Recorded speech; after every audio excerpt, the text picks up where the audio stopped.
Սիրելի փոքրիկներ,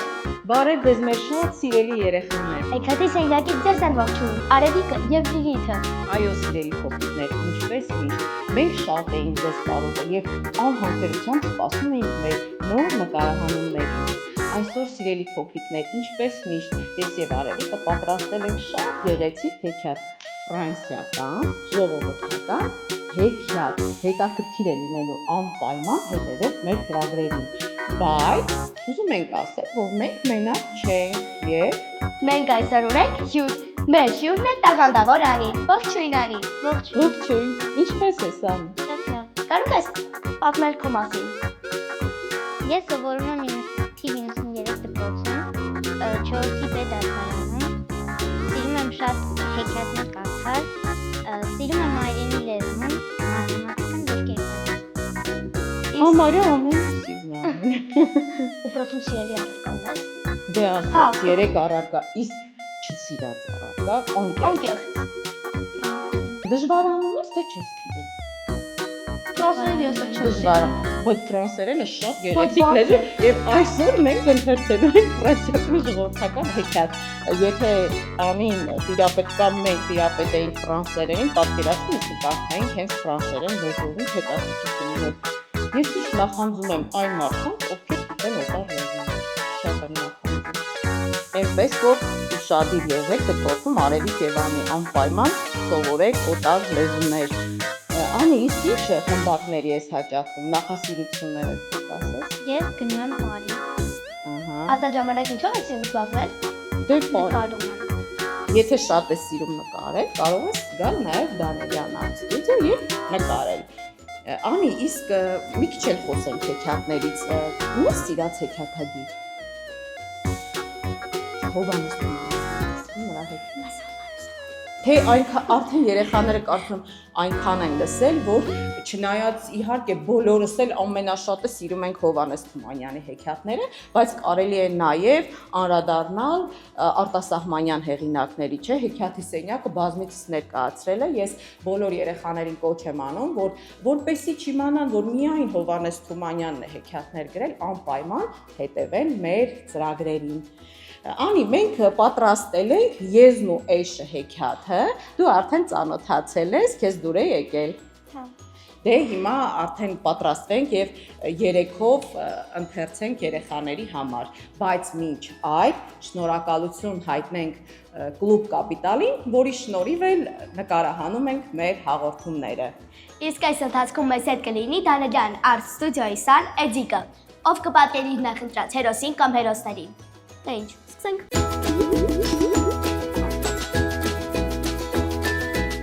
Եզն ու Էշը։ Ժամանակով մի ջրագած պան է լինում։ Այս ջրագած պանը որոշում է մի էշ առնել, որ ամեն շաբաթ օրը էշին նստած գնա քաղաք շուկան։ Որոշում է ու առնում։ Էշն իր համար հանգիստ ապրում էր։ Շաբաթվա մեջ միայն մի օր էր աշխատում։ Շաբաթ օրը։ Հենց որ շաբաթ օրը գալիս էր, էշ ջրագած պանին ու նրա աղջկան տանում էր քաղաք։ Իսկ իրիկունը նրանց շալակած նորից վերադառնում էր գյուղ։ Դա շատ հեշտ ու հանգիստ կյանք էր։ Ախորում Էշը մի ընկեր ուներ, մի նիհար, խեղճ ու կրակ եզ։ Այս խեղճ անասունի կյանքն էլ մի կյանք չէր, դեռ ավելի դժվար էր։ Ամեն օր լույսը չբացված եզը գյուղից դուրս էր գալիս, գնում էր ջրաղած պանի արտերը վարում, մութն ընկնելուն պես, հոգնած, ջարդված, իրեն մի կերպ ախոր էր գցում ու վեր ընկնում։ Ու եզն անընդհատ սրտնեղում էր աշխատանքի բանից, անարդարությունից, աշխատանքի անհավասար բաժանումից։ Մի օր էլ նա Էշին ասում է. Դու շատ բախտավոր էշ ես, դու քո գլխի տերն ես, ցերեկը պարկում ես, իրիկունը քո քեֆին ման ես գալիս, իսկ իմ հալը հալ չի, արևի տակ աշխատեցնում են, անձրև է գալիս, աշխատեցնում են, հանգիստ դադար չեն տալիս, միայն շաբաթ օրն եմ հանգստանում, երբ դու ջրաղած պանին քաղաք ես տանում, չէ բախտավոր են քեզ պեսները, որ քիչ են աշխատում, էշը, որ էությամբ ավելի խորամանկ է, քան սովորաբար կարծում են, պատասխանում է. Ես աղբեր, արի քեզ մի խորհուրդ տամ, եթե չես ուզում աշխատել, հիվանդ ձևացիր, իրիկունը երբ ախորապանը քեզ վարսակ բերի, մի կեր, մի քանի օր չուտես, կնիհարես, հալից կընկնես, Տերը որ տեսնի, թույլ ես ու հիվանդ, քեզ գործի չի դնի ու դու հանգիստ կմնաս։ Քո ուզածն էլ էդ է։ Էշ ախպեր, ճիշտ ես ասում, ոնց որ ասում ես, այդպես էլ կանեմ։ Իրիկունը ախորապանը մտնում է ախոր, տեսնում է,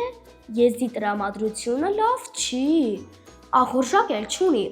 գնում է ջրագացպանին ասում, սա էլ իր հերթին է գնում ախոր, որ իր աչքով տեսնի,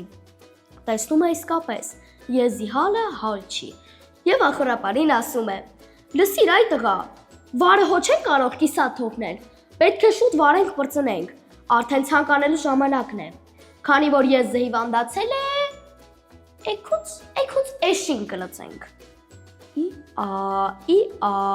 կամաց զռում է էշը, էս ինչ օին բերին հն իմ գլխին։ Հաջորդ առավոտյան էշին են լծում, ամբողջ օրը վար է անում, քրտինքի մեջ կորչում։ Երեկոյան հոգնած, ջարդված, ծնկները թուլացած գալիս է մտնում ախոր։ Նրա ընկերը եզի երանությունը դեմքին սկսում է ծաղրել էշին։ Էշը որոշում է, որքան հնարավոր է շուտ գլխի ճարը տեսնի, իսկ եզը ծիծաղելով ասում է. ոնց է ախպեր, աշխատանքդ հո ծանր չէ, հիմա դու զգում ես իմ ու քո տարբերությունը, դու աշխատում ես, ես հանգստանում, էգուց, դու էլի կաշխատես, ես էլի կհանգստանամ։ Հանգստացիր, պատասխանում է էշը, բայց իմացած եղիր, որ դա երկար չի տևի։ Այսօր դաշտում ծրաղացպանը ախորապանին ասում էր. եթե եզը ոչինչ չուտի ու չկարողանա աշխատել, հենց էգուց սպանդանոց կտանես, թող մորթեն պրծնեն։ Վայ, էդ ինչ ես ասում, անհանգստանում է եզը։ Ես չեմ ուզում, որ ինձ մորթեն, ավելի լավ է ուտեմ ու աշխատեմ, արի միասին ուտենք ուժերներս տեղը գան։ Երեկոյան, երբ ախորապանը կեր է բերում, սոված եզը վրա է ընկնում և սկսում է այնպես խժռել, որ կարծես նրան օրերով կես չէին տվել։ Ախորապանը ուրախ վազում է և տիրոջն ամեն ինչ պատմում։ Դրանից հետո էշը նորից սկսում է ապրել իր անհոգ կյանքով, իսկ եզը ամեն առավոտ հոժարակամ լծելով գյուղից դուրս է գալիս ու գնում դաշտը։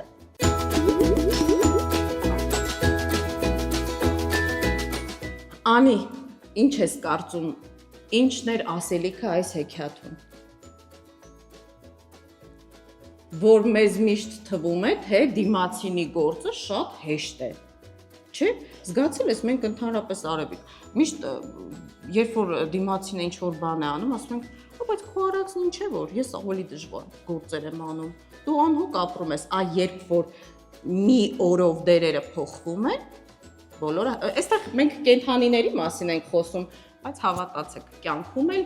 նույն բանն է, մարդկանց դեպքում էլ է այդպես, մենք միշտ թերագնահատում ենք դիմացինին, բայց այստեղ ով ինչ դեր ուներ, վերջում այդ դերին էլ անցնում է։ Անի, ինչ-որ բան ունես ավելացնելու, հեքիաթների հետ կապված, ինչ-որ ասելիք չունես, թե ինչ տեսակ հեքիաթներ են քեզ դուր գալիս, ավելի շատ կենդանական,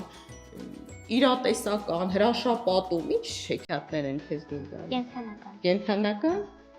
Այո։ Դե ինչ, երևի Անին ասելու բան չունի, մենք էլ ասենք, տեսնենք, Թե որ հերոսին է պատկերել Էջիկը։